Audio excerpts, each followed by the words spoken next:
این طبقه‌بندی و قالب‌بازی از قول شما این از چه زمانی به نظرتون شروع شد؟ بیش از اون به نظرتون چی بود؟ در چه مورد؟ هم تقسیم‌بندی‌هایی که میشه و که میگید که توی ایران خیلی زیاد ما خارج از ایران نمی‌بینیم. نه ببینید تمام این تئوریاش از سوء تفاهم نشه. نه تئوریاش آره ولی گرایشی اینه که مثلا به این قالب باشه مثلا پست مدرن باشه مثلا باشه اینا خودمون مثلا آنلاین ما فهم نمی‌کنیم اینکه چه قالبی داریم این مثلا بیشتر شما کجا من نمیدونم حقیقت کجاست. من فکر میکنم یه مقدار اون خب این آرزوی بعد انقلاب هستش واقعا این بریده شدن از ادبیات جهانی هستش، از جریان ادبیات جهانی اینا فکر میکنم آرزش به وجود هست. اینکه خب آدم میخواست نویسنده بشه ولی تئوریا همه اونجا به وجود اومده. حرف این هستش بدونید حرف اینه که تمام تئوریا در اونجا به وجود میاد. خود شما تئوریای اونجا اساس کاره. الان ما توی هیلستاین و تو لایپزیگ تو آلمان رو من میدونم امریکا که همه هستش. الان ما دو تا دانشگاه داریم که شما میتونید در حد فوق لیسانس ادبیات خلاقه بخونید. یه کلمه از فارغ التحصیلش من میشناسم اونجا هستن.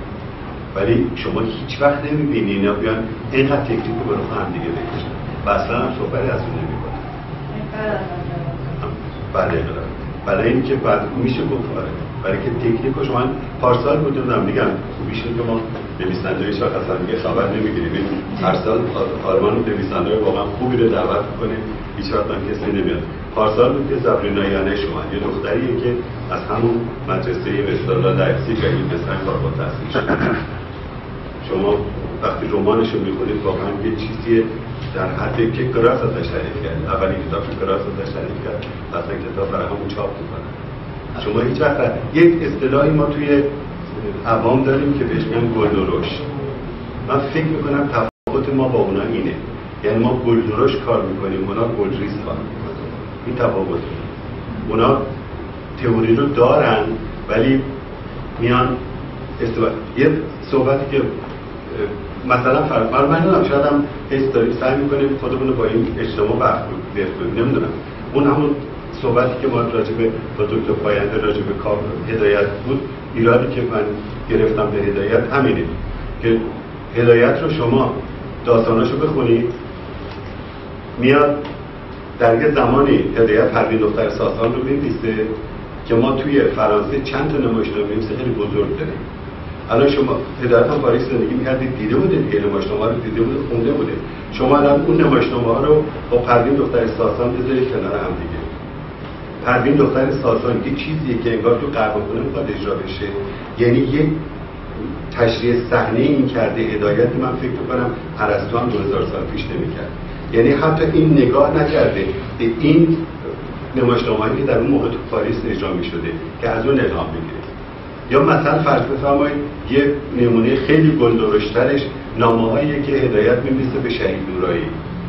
شما این نامه‌ها رو بخونید به نظر من بهترین کار هدایتی، یعنی هدایت غیر از این نامه‌ها واقعا چیز دیگه به نظر من نداره.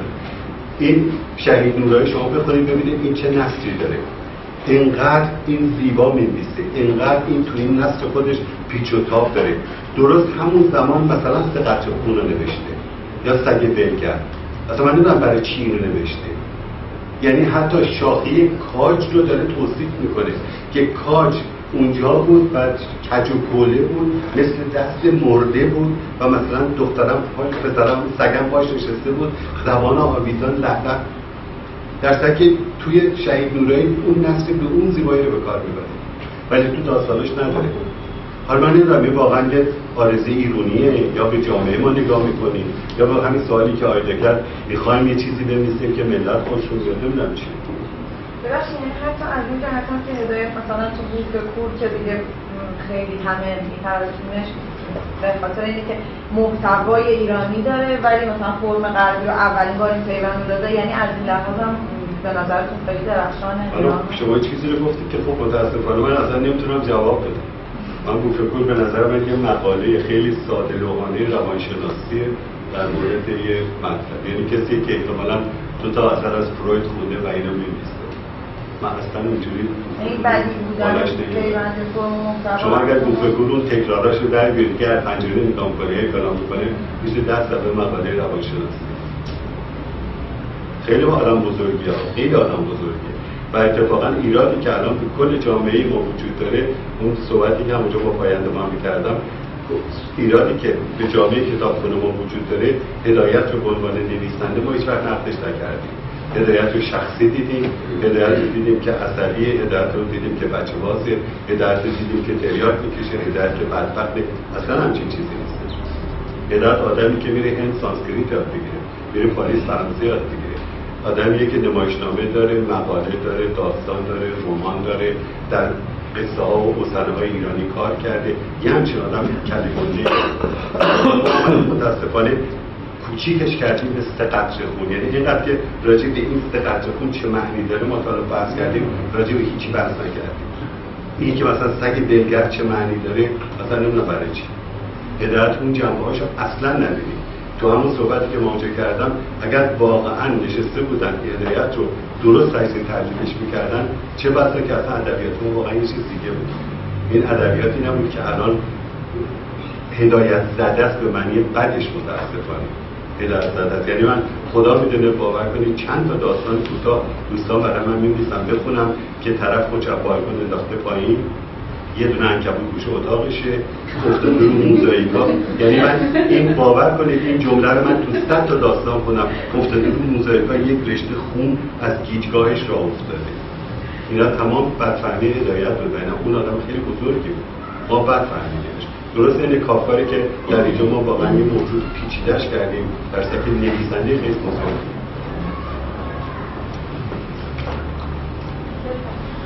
شما حسینی به ادبیات امروز مثلا از 10 نمره چه نمره دید؟ الان ادبیات که الان وجود داره، ادبیات نه البته دهه سوم دیگه، این چیزی که حالا بحث میکنیم بهش به عنوان ادبیات امروز ایران. آخه راستش بخواید فرق میکنه. یعنی یه وقت یه چیزایی واقعا جرقه های توش میبینید که دقیقاً 10 نمره شما روش میدید، ولی یه زمانی میبینید نه خیلی هم نباید بهش نمره بدید. به این صورت است. آیا این جرقه ها کافیه یا باید یک نهضتی بشه؟ یک اون همون جرقه ها صحبتی که صحبتی که تا تو چند تا مورد بوده، اون حالا کمبود ما توی نقد هستش، نقد درست حسابی. کمبود هستش این که بخوایم اون، من اسمشو تنگ نظری میذارم، با تنگ نظری داریم مثلا تنگ نظری همون رو بذاریم کنار. زمانی هستش که شما بیایید و وقتی یه چیز خوبی رو میبینید ازش دفاع بکنید و یادش بدید طرف رو، بدونید یادش بدید که حالا این خوبه، حالا این ادامه بده. به همین دلیلی که ما یه سری نویسنده های خیلی خیلی جوونمون رو شما میبینید یه کتاب واقعا خوب میدن بیرون، کتاب دومشون میلنگه، کتاب سومشون میلنگه. ما نمیتونیم درست به اصطلاح راهنمایی کنیم، درست نقدشون کنیم، درست روش صحبت بکنیم به این صورت. آیا این برمیگرده به اون نویسنده، به کمبود دانشش، به کمبود تجربه زیستش؟ تجربه که طبعا هستش، ولی برمیگرده به کل حال و هوایی که ما الان داریم. شما بیاید از دید دیگه نگاه بکنید. این صحبتیه که یه زمانی با خورشیدفر ما داشتیم. خورشیدفر یه مجله‌ای رو اداره می‌کرد، حالا خیلی مفصلی، با مدیا کاشیگر بود، سناپور بود، خورشیدفر بود، از این حرفا. شما بیاید یه بررسی بکنید، اگر بچه‌های جامعه شناس اینجا هستید، روی جلد مجله‌های ما از 40 سال به این ور تمام مجله‌ها رو بررسی بکنید. از کیارستمی شروع می‌کنن، میرسن به شریعتی، بعد به شایگان. به شایگان یه سیمین دانشور بغلش میذارن، بعد آل احمد. شماره بعدیشون باز حالا از شایگان شروع میکنن. یعنی تا حالا آغاز رو بعد وقتا قاطیش میکنن.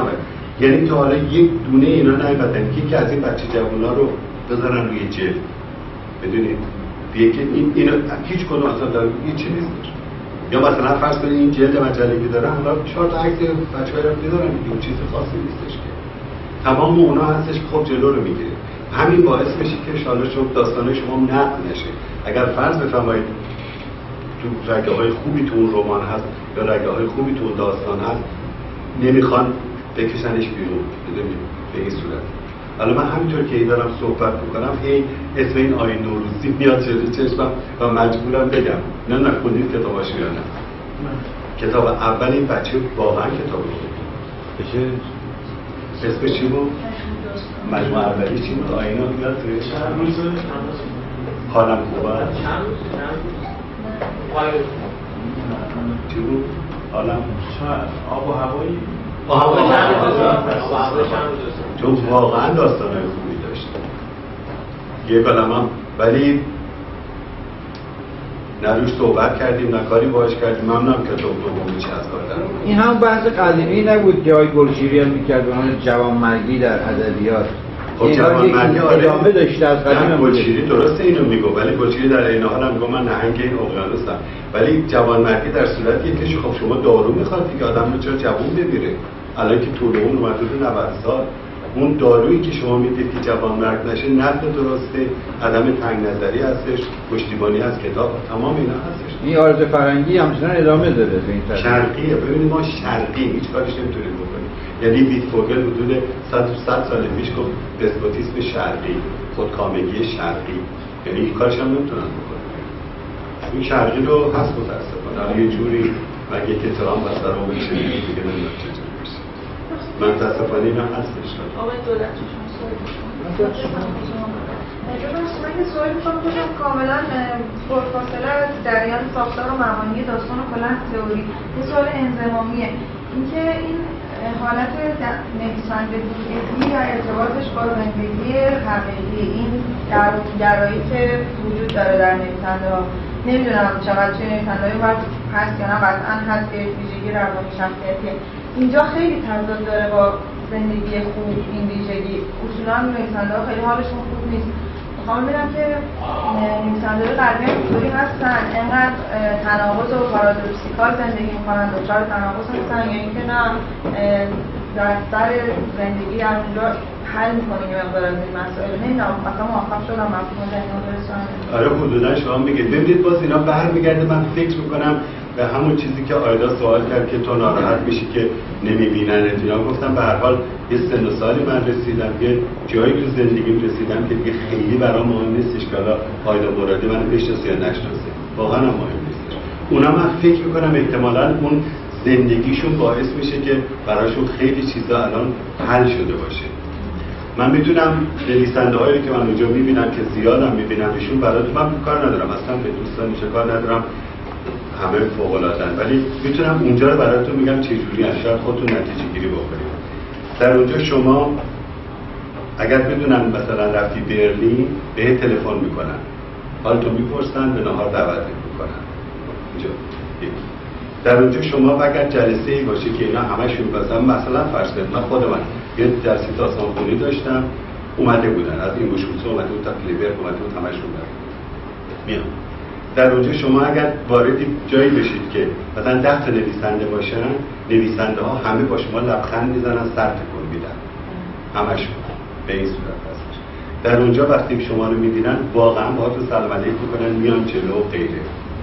اگر کتاب خوبی نوشته باشید 100% میگن که شما به این صورت هستش.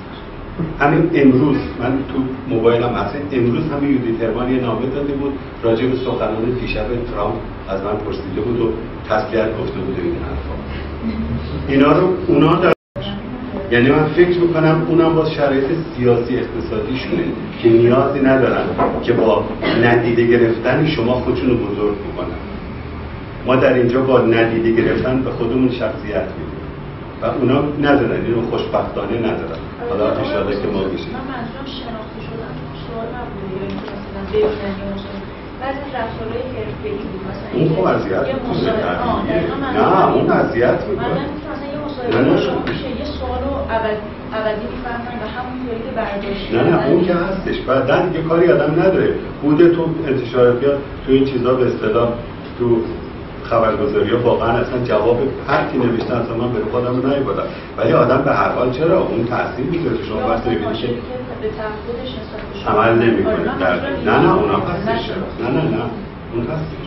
شما ناشر کتاب میدی و اصلا انگار خب طبیعیه که ناراحت میشی، یا مثلا چیزی می‌نویسید میگم این چیزایی تو ذهن آدم میاد میره، آدم اصلا نمیخواد بگه، ولی خب میگم اشکال نداره.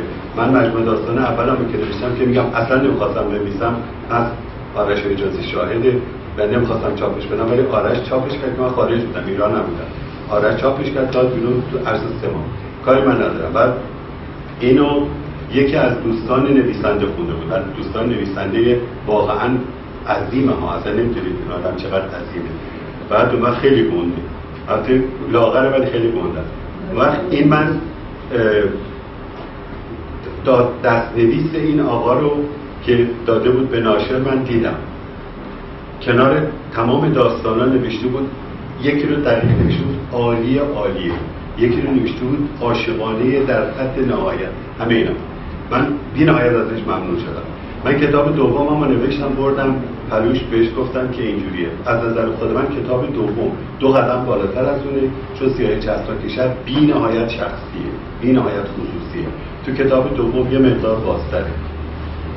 میگم اصلا گفتن نداره، خیلی خاله زنکیه، باورتون نمیشه. اون نویسنده به این عظمت کتاب رو نگاه کرد، گفت محمود اومدی نون ما رو آجر کنی، عین واقعی رو من بهتون گفتم نه به خدا نمیخوام پیز رو آجر کنم. برای اینی که اینا ندارن، حالا اونا ندارن، خوشبختانه اینا ندارن، باید برمیگرده به وضع مادیشون، برمیگرده به اینکه واقعا میتونن اونجا راحت باشن، ندارن. اینا رو که گفتم اونا نداره، حالا به مادر میانن نمیدونن. سیاه خوب